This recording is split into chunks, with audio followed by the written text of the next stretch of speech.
تکمیل نہیں ہو سکتی ہے۔ ایک بندہ خانہ کعبہ کے باہر کھڑا ہے، پریشان ہے، کیا ہوا بھائی؟ وہ کہتا ہے کہ مکے کے باہر ایک گاؤں کا ہوں،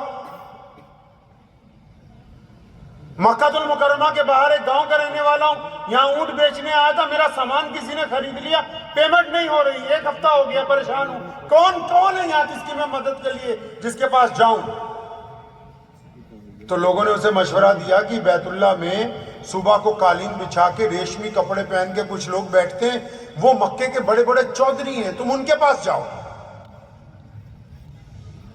تو مرتا کیا نہیں کرتا، صبح ہی گیا تو دیکھا واقعی بہت سارے لوگ ہیں، 10-15 بڑے اچھے خوبصورت، انہوں نے آبے جبے پہن رکھے ہیں اور کعوہ پی رہے ہیں، مزیدار قالینوں پہ بیٹھے۔ تو انہوں نے اس بندے نے ان کو جا کے کہا، اس وقت وہاں کون بیٹھا تھا؟ وہاں امیہ بیٹھا ہوا تھا، عبداللہ بن جدان تھا، ابو لہب تھا، عتبہ تھا، ولید تھا، یہ بڑے بڑے بدمعاش بیٹھے ہوئے تھے۔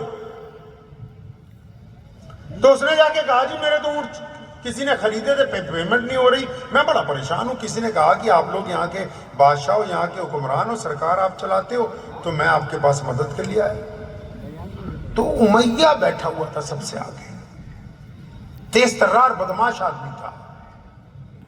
تو اس نے بڑی حیرانی سے پوچھا، کہنے لگا تمہاری پیمنٹ کس نے روک لی؟ وہ مطلب ہم تو یہیں بیٹھے، ہمارے علاوہ ایسا کون ہے مکے میں جو یہ کام کر سکتا ہے؟ امیہ بڑا حیران ہے، کہتا اچھا ہم سب تو یہاں بیٹھے تو تمہاری پیمنٹ کون مار سکتا ہے؟ نام بتاؤ۔ تو اس نے کہا، جی جس نے میرے اونٹ خریدے پیسے نہیں دے رہا، اس کا نام تو ابو جہل ہے۔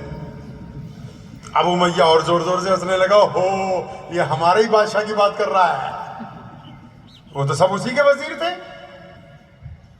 تو امیہ کے ذہن میں ایک بدمعاشی آئی، اس نے اس بندے کا ہاتھ پکڑا اور خانہ کعبہ کی طرف دیکھا، کہنے لگا وہ دیکھو خانہ کعبہ سے سفید کپڑے پہن کے ایک شخص بیٹھے ہوئے، وہ ہمارے نبی محمد صلی اللہ علیہ وسلم تھے۔ پیارے پیغمبر علیہ السلام مکہ سے مدینہ جانے سے پہلے نمازوں کے علاوہ کہاں بیٹھتے تھے؟ خانہ کعبہ سے ٹیک لگا کے تشریف رکھتے تھے۔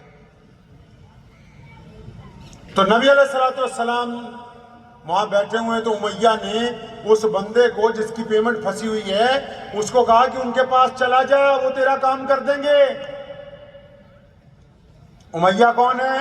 نبی علیہ السلام کا دشمن۔ ابو جہل کون ہے؟ نبی علیہ السلام کا دشمن۔ وہ بندہ کون ہے؟ غیر مسلم ہے، مکے کے باہر سے آیا ہے، اس نے منڈی میں سامان بیچا ہے، پیمنٹ نہیں ہو رہی۔ اب امیہ اس کو نبی علیہ السلام کا رستہ بتا رہا ہے، کیونکہ نبی محمد صلی اللہ علیہ وسلم کے دشمن کو بھی یقین ہے کہ اگر کوئی در رسول پر جائے گا تو اس کی سنوائی ہو کر رہے گی۔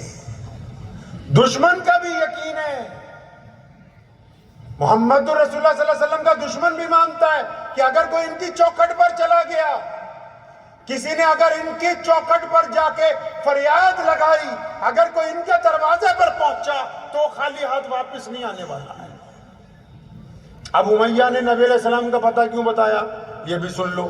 امیہ یہ سمجھتا ہے کہ ابو جہل نعوذ باللہ نبی علیہ السلام پر حملہ کرنے کا موقع تلاش کر رہا ہے، موقع مل نہیں رہا، یہ بندہ محمد صلی اللہ علیہ وسلم کے پاس جائے گا، رسول اللہ اس کی مدد کریں گے، وہ جب اس کی مدد کریں گے تو ابو جہل کے پاس جائیں گے، ظاہر سی بات ہے کہ جس نے پیمنٹ روکی ہے اس کو جا کے پوچھیں گے، تو اس بہانے سے اگر لڑائی ہو جائے گی تو ہم سب بھی جا کے نعوذ باللہ اس میں اللہ کے نبی علیہ السلام کے خلاف شریک ہو جائیں گے۔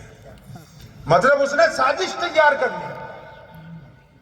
اب یہ بندہ دیکھتا ہے امیہ کو کہ یہ مجھے پتہ بھی بتا رہا ہے اور ہنس بھی رہا ہے، مذاق بھی اڑا رہا ہے، تو اس کی بات سمجھ میں نہیں آئی، لیکن وہ گیا اور جب اس نے پیارے محمد صلی اللہ علیہ وسلم کو دیکھا تو اس نے بھی اپنے پاس ایک نام رکھ لیا حضور صلی اللہ علیہ وسلم۔ تو اس نے نبی علیہ السلام کو دیکھتے کہا کہ پیاری صورت والے آپ پر سلام ہو۔ عرب کا رواج ہے نا سلام کرنا، ارے سلام کرنا رواج ہے کہ نہیں؟